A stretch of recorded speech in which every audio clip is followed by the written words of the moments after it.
Hello, hello, hello, hello. How are we doing, everyone? I hope we're all well.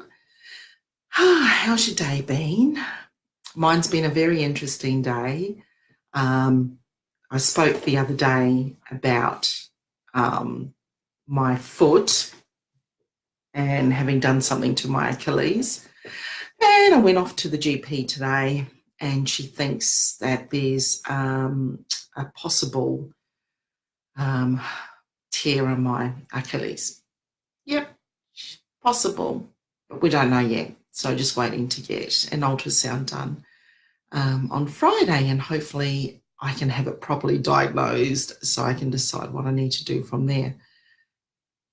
Yes, it is probably a little bit worse than what I expected, which potentially can mean anywhere between a few weeks of rehab and physio or even surgery, she reckons. So I'm just sort of hanging back, waiting now. Just doing the best I can to work around it because it's just an inconvenience at this stage. So that's where I'm at with that.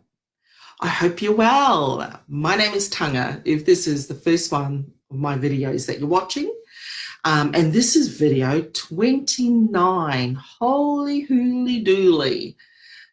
Pretty happy with that I've gotten to 29. I've lost count a couple of times. The old senior moment settling it. But yes, I did miss one, which was on my birthday celebration. So I think I can be forgiven for that. Okie dokie, really interesting day today. Really interesting day. And, I wanted to speak a little bit about this question of, study and getting a degree and all of that stuff. And I'm reading a book that was recommended by my coaches, Satori Prime. If you haven't heard of them, check them out. Satori Prime, Guy and Ilan Ferdman. Awesome, awesome, awesome. And they recommended, it's called The Code of the Ordinary Mind by Vishen Lakhiani. And if you've heard of Mind Valley, he's the founder of Mind Valley. Really amazing read at the moment. But what it's done is it's helped me to understand a little bit about some of the social norms that, a lot of us are beginning to really question. And I hit that road,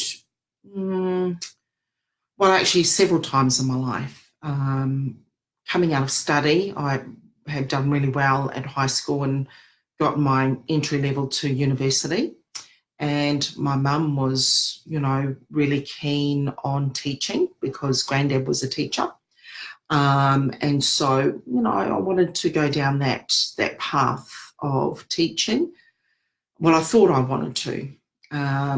What I realised was when I go back was that I was really only doing it to gain mum's acceptance because it was probably something I struggled with as a child, getting mum's acceptance. So that was just another thing.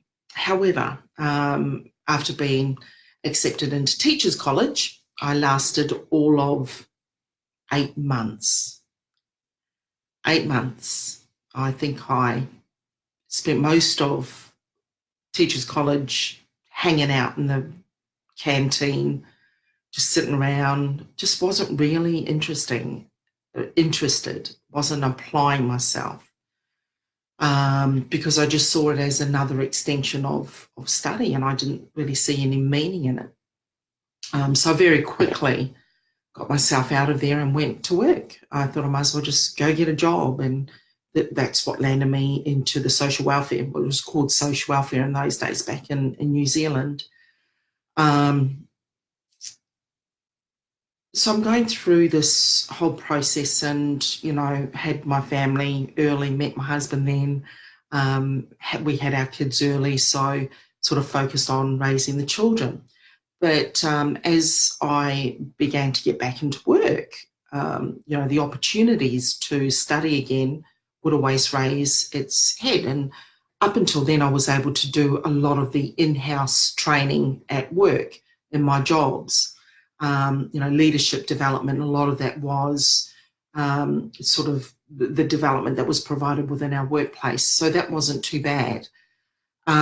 Fast forward. Um, a few years ago, I was working in an organisation that focuses on providing counselling support to families and couples and gamblers, and gambling helpline. All of that was in there. And my manager at the time had said to me, she said, "I really want you to go further in this organisation, Tanga, but you need to have a degree." And that really blew me. It just blew my mind, because I've got a lot of life experience. And in the role in financial counselling, a lot of my clients connect with me because I've been through that pain, and I wasn't afraid to share that with clients if I felt that it would help them in their understanding of where they were at with their journey as well. So I felt that life experience and the diploma that I hold would be enough for that position. And for me, it's fulfilling. But I also felt that there was a challenge as to whether there was going to be any future in that role if I could only move further through getting a university degree. So for many, many, many months, I thought, well, look, I'm, still got a lot of years, many years working in me. Do I need to get a degree in order to move up? And I really battled with that for a long, long time, because by then I'm thinking, oh gosh, I'll be about 55 or so by the time I finished a degree.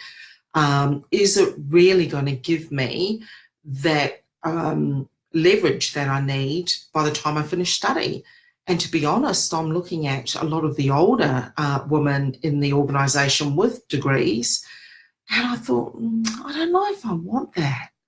I don't know if I just want a um,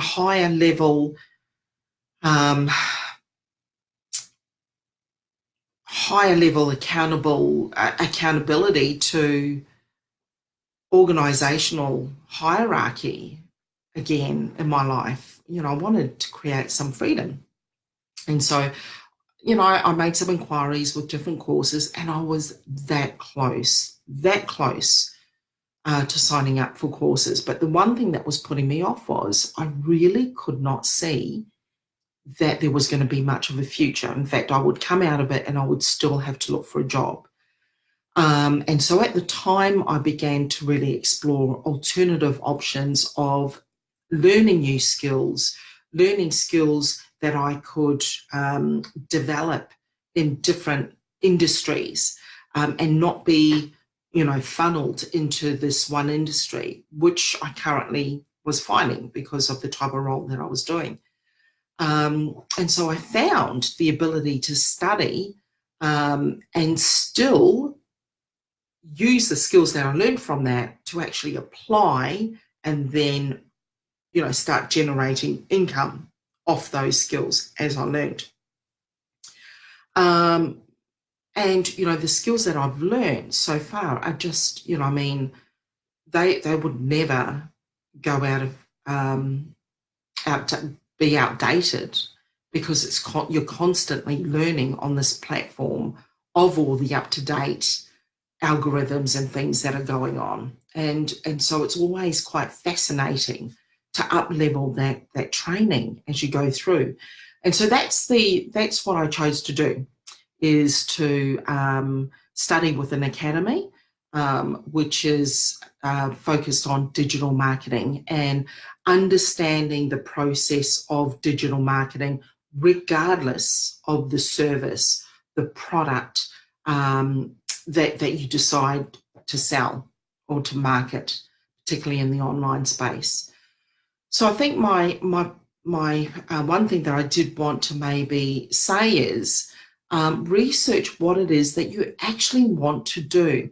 Now, the reason why I mentioned this book and how that's triggered this memory is that Vashan actually talks about and challenges our training and the brainwashing that we've gone through. Well, I mean, not all bad, but he talks about humans living this simultaneous existence in two worlds. We've got the physical world of the real stuff that you can touch, and then you've got the cultural scope of relative truth. He calls it relative truth.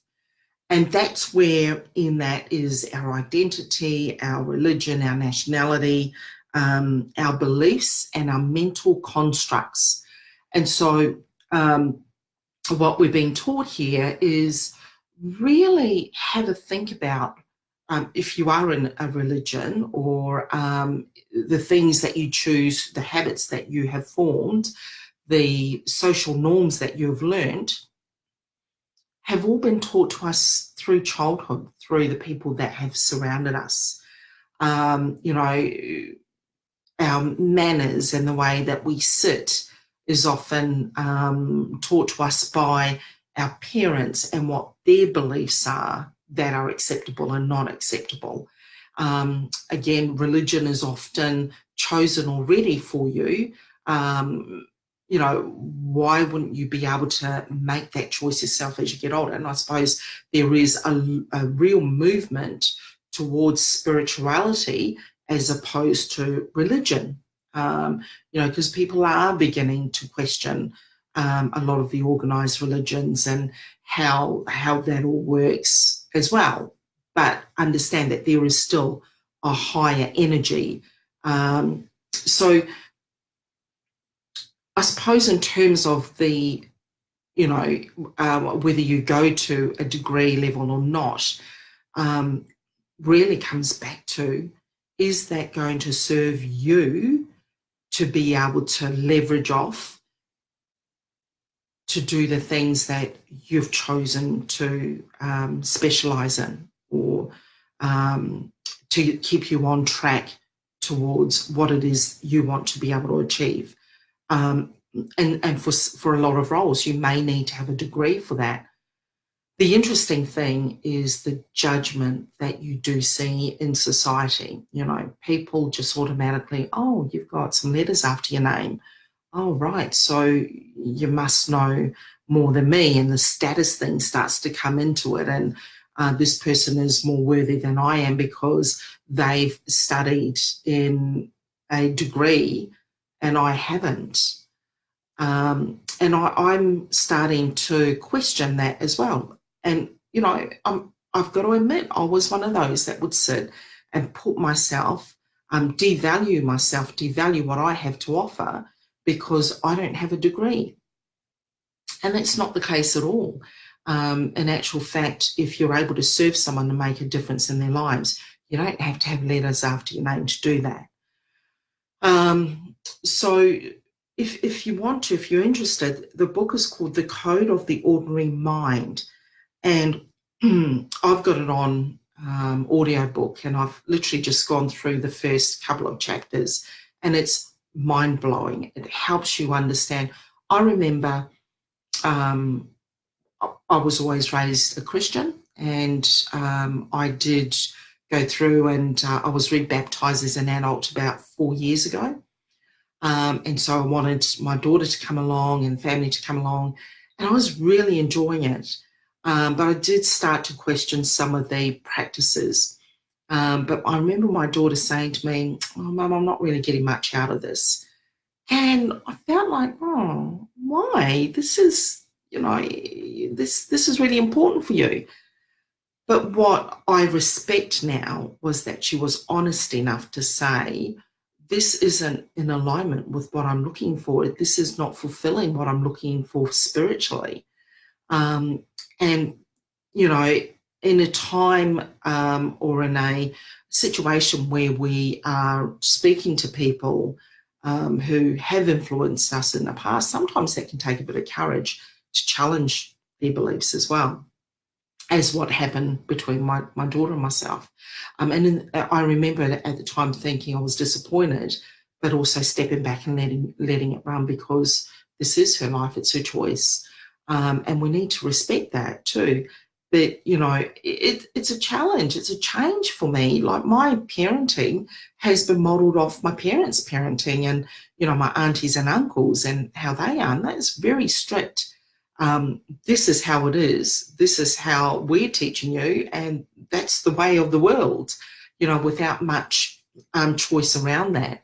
I think a lot of that's loosening up now, particularly as they're getting older. But it's certainly, as children, you really are influenced quite strongly to follow the norms that are known, and the cultures and the beliefs that are known by your parents.